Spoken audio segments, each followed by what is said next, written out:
দোস্ত সাকিব খানের প্রাক্তন স্ত্রী অপু বিশ্বাস। দোস্ত অপুর প্রাক্তন স্বামী সাকিব খানকে প্রথমবারের মতো দেখা যাচ্ছে বিপিএল এর মঞ্চে। দোস্ত ঢাকা ক্যাপিটালস এর মালিকানা রয়েছেন সুপারস্টার সাকিব খান। দোস্ত কিন্তু হঠাৎ অপু বিশ্বাস কি কারণে সাকিবকে নিয়ে এত গর্ববোধ করছেন, এন্ড সেকেন্ড নিউজটি থাকবে দোস্ত জীবনে ক্রিকেটের ইতিহাসে অনেক রেকর্ড তো দেখেছেন,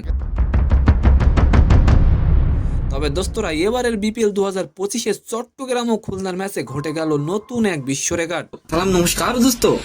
দোস্ত বিপিএল 2025-এ ঢাকা ক্যাপিটালসের মালিকানায় আছেন সুপারস্টার সাকিব খান। দোস্ত অপু বিশ্বাস বলেন, আমার সন্তানের বাবাকে অভিনন্দন জানায়, তারও অনেক স্বপ্ন ছিল, সেগুলো একটু একটু করে পূরণ হচ্ছে। দোস্ত মূলত সাকিব খান বিপিএল এর সঙ্গে যুক্ত হয় সাকিবকে নিয়ে গর্ববোধ করছেন অপু বিশ্বাস।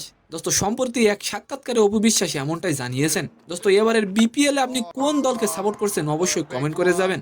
দোস্ত সম্প্রতি সাকিব খানের প্রথম প্যান ইন্ডিয়ান সিনেমার দরদ মুক্তি পেয়েছিল দোস্ত, তবে ঈদ ছাড়া মুক্তি পাওয়ায় ছবিটি ভালো ব্যবসা করতে পারেনি।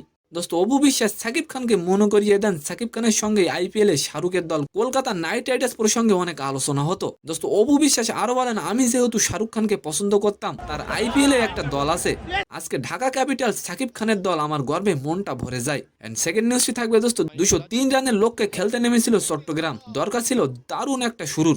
দোস্ত চট্টগ্রাম সেই সুযোগ পেয়েছে খুলনার বলার ওসান থমাসের কল্যাণে। দোস্ত একের পর এক নো আর ওয়াইডে এক বলে রান দিয়েছেন 15। দোস্ত তাতেই টি-20 ক্রিকেটে এক বলে সবচেয়ে বেশি রানের নতুন বিশ্ব রেকর্ড দেখলো বিপিএল 2025।